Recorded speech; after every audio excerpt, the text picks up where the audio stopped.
Hey everybody, it's Agent Jason from the Texas Gun Vault. And yeah, I'm dressed up for Halloween as one of the agents from The Matrix. Granted, if they didn't have hair and probably ate a little bit more steak. But I am dressed up as one of my favorite movie villains of all time. It was actually kind of easy because I actually owned everything to put the costume together. Didn't have to go out and buy anything. I even have a gun. Now, you guys know the agents from The Matrix are from a movie, and that actually ties into what this week's question is about. Gun safety on set, and of course, the tragic shooting that Alec Baldwin was involved in on the set of his movie. Unfortunately for this costume, I don't have a Magnum Research Desert Eagle chambered in 50 AE. I don't own one. So the gun I brought out to kind of complete the costume today is a Glock 17M, a gun that was designed for the FBI and the special agents there. So I thought it kind of tied in to what I had going on. And because we're talking about movie sets, now this is a real gun. This is not a prop gun. Every time I come out here and film, I want you to know I always safety check these firearms. I make sure that the magazines are clear. I inspect the chambers. I make sure visually that there is nothing in these guns. I have no live ammunition out here with me, and no one else is here in the garage, so I am not inadvertently pointing the gun at anyone at any time. It is just me and the camera. So I try to make sure that I am always following all of the rules of gun safety. So as I mentioned, this week's question deals with the shooting that Alec Baldwin was involved in. So let's dive right into this week's question and then get your results. With the recent tragic story of a director of cinematography being killed by a firearm shot on set by actor and anti-gun activist Alec Baldwin, who do you feel is most to blame? Was this a continuous buildup of errors, or does the buck stop with one person? Now, the reason that I framed the question that way this week is a lot of people are saying it is Alec Baldwin's fault 110%. And I know that some other people are saying, well, it is the job of the armorer to make sure that every gun is clear, that there are no live guns on set unless they're being used for a specific purpose. And it is the job of everybody that handles the gun, from the person that brings it on to the prop master to the assistant directors. Everybody has to check the firearm continuously to make sure that it is safe. So whose fault is it to blame? A lot of people say it's one person. A lot of people say it is everyone's. But let's see what you guys have to say. With over 1,100 votes this week, we have Alec Baldwin. He fired the shot and is also the film's producer, 22%. On-set armor. They are responsible for all gun safety on set, 9%. Assistant director. He was the final person to inspect the gun, 1%. Whoever brought the live ammunition on set, 4%, and a combination of many people not following the basics of safety, 64%. So it looks like the overwhelming majority of you said it was a bunch of people's fault. Now, I know as time has gone on, more information has come out from on set about what happened, what led up to this tragedy.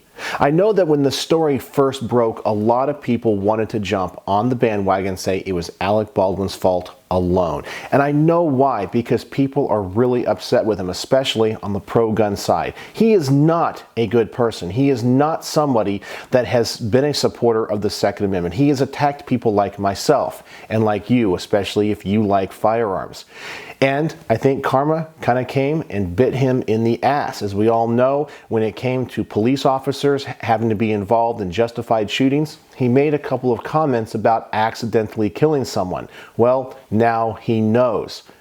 But to be honest with you, I kind of feel sympathy for him. I don't believe that he intentionally shot anybody. Of course, he did not want this to happen.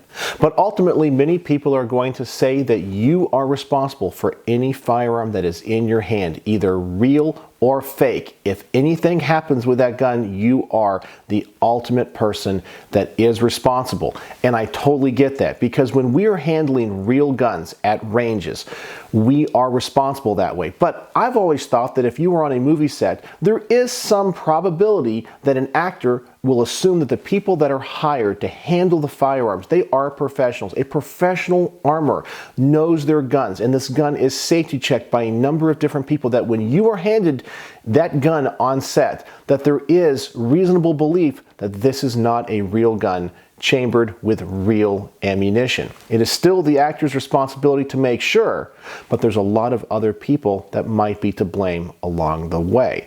But let's break each one of these down, and I'll give you guys my thoughts. We have Alec Baldwin. He fired the shot and is also the film's producer. So when it comes to his culpability in this, I actually think he is the most responsible. Yes, he is the person that fired the shot. He is responsible for anything that happens with that firearm at all times on set while it is in his possession. He should have checked that gun. He should have known.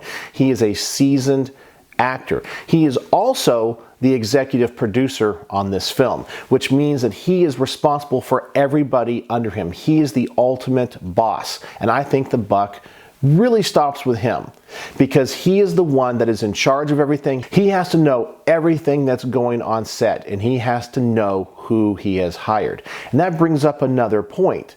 It turns out that as the story has developed, there were a lot of safety concerns on set, and there is no way that Alec Baldwin himself didn't know what was going on. So I personally believe there are a lot of people to blame here. At least 51% of the blame and the liability falls with Alec Baldwin. He should have checked the gun. He's responsible for anything that comes out of that gun while it is in his possession. Plus, he is the executive producer. He is the boss on set.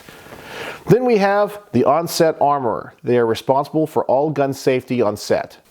Now this brings up something that personally in my professional life I absolutely hate, and that is nepotism. I believe in meritocracy, meaning that if you are the most qualified person for the job, you should get the job. It doesn't matter what race you are, what gender you are, what your political beliefs are. If you are the most qualified person, you deserve to have the job. I have lost jobs because of nepotism, because people hired their spouses or people hired their friends and they were not as qualified. And it's always bothered me. Well, this on-set armorer is the daughter of another very famous Hollywood armorer. She's only 24 years old.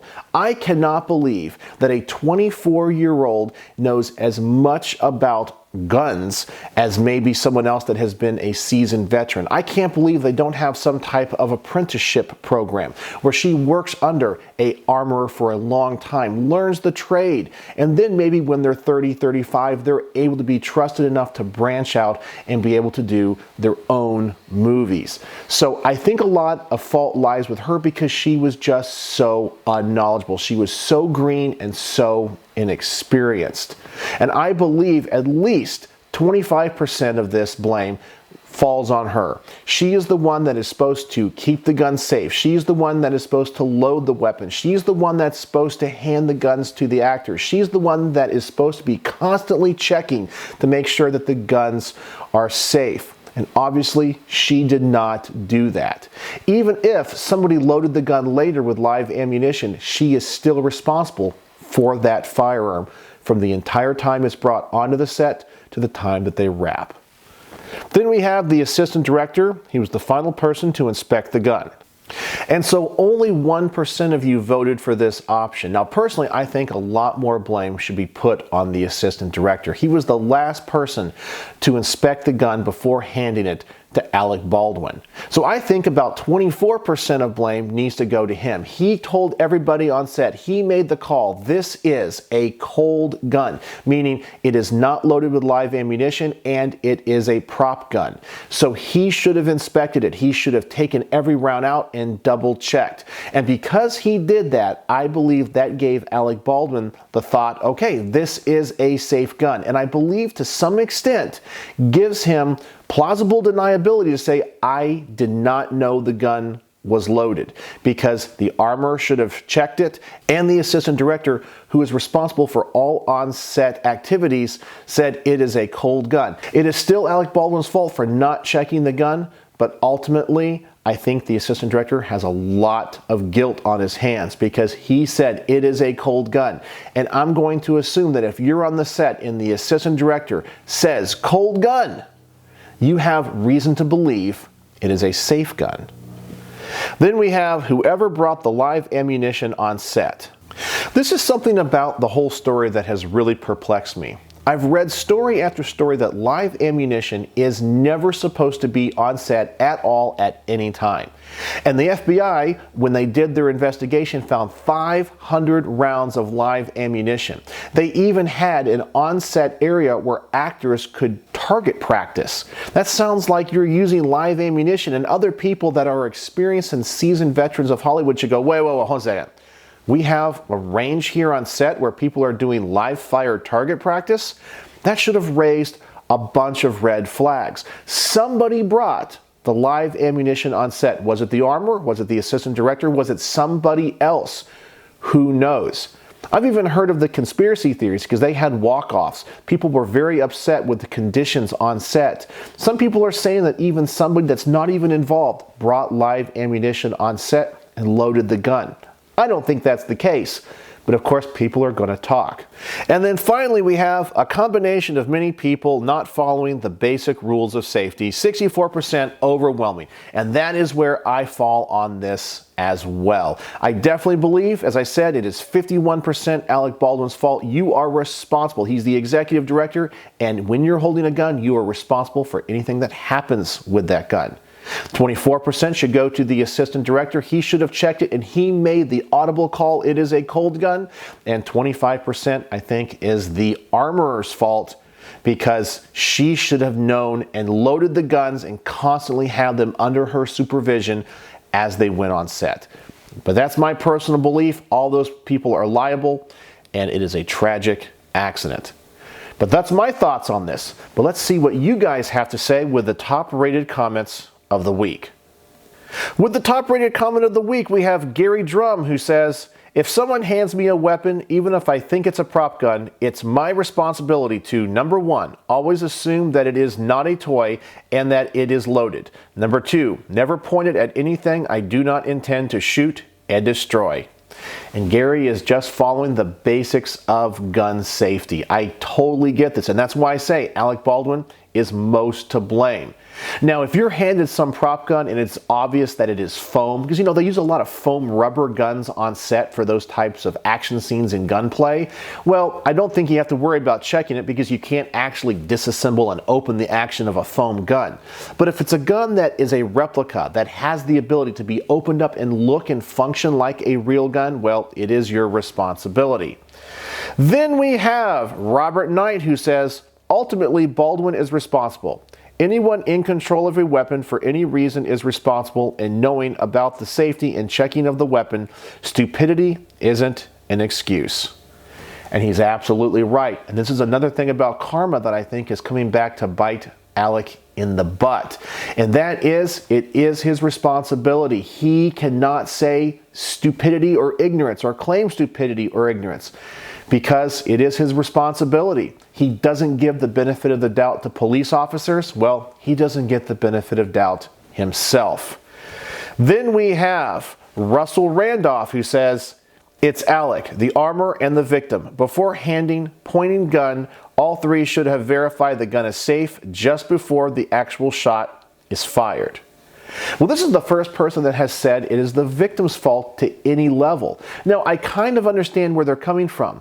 The one thing about the story we don't know is what they were filming. So, for example, if they were actually pointing the gun at the camera to get some type of action shot of the gun going off, I think he's right. All three people should be held responsible, including the victim, because they should have double-checked if the gun was pointed in their direction.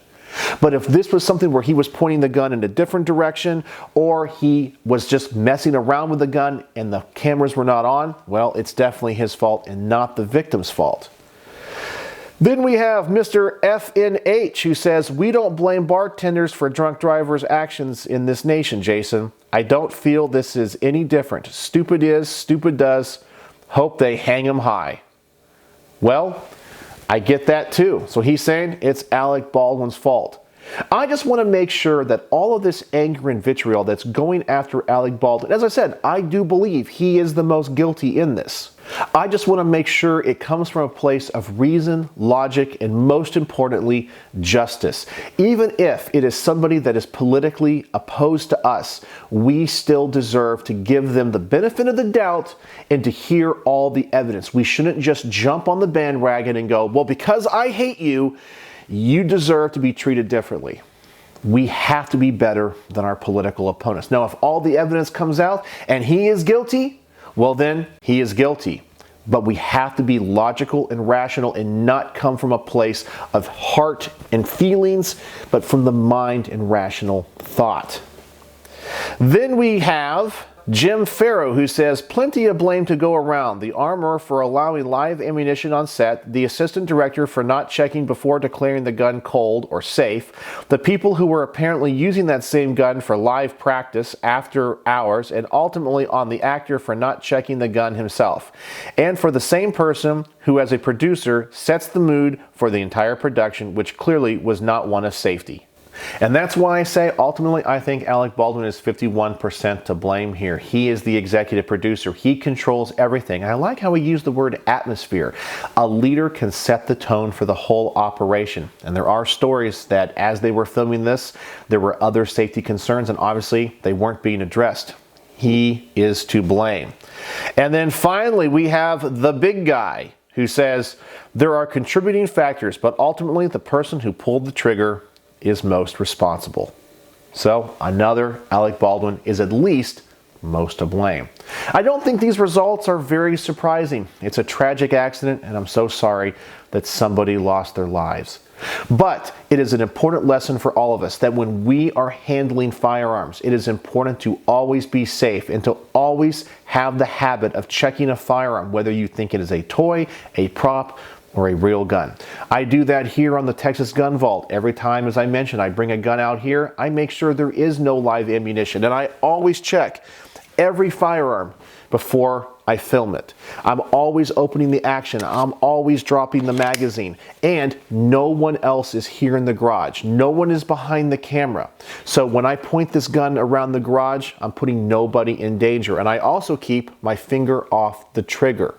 Obviously, I have to show the guns on camera, so the gun has to be pointed in some direction, but it's never pointed at anyone, and I always make sure my garage is empty and it's just me. Safety is the most important thing. Should be on Hollywood sets and here at the Texas Gun Vault.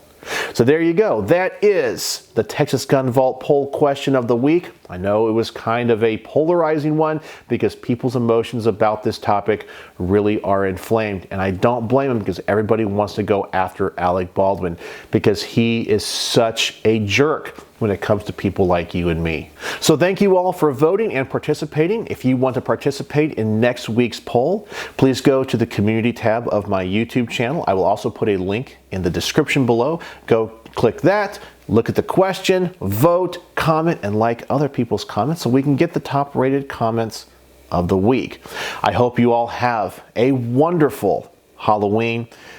So as always, thanks for watching.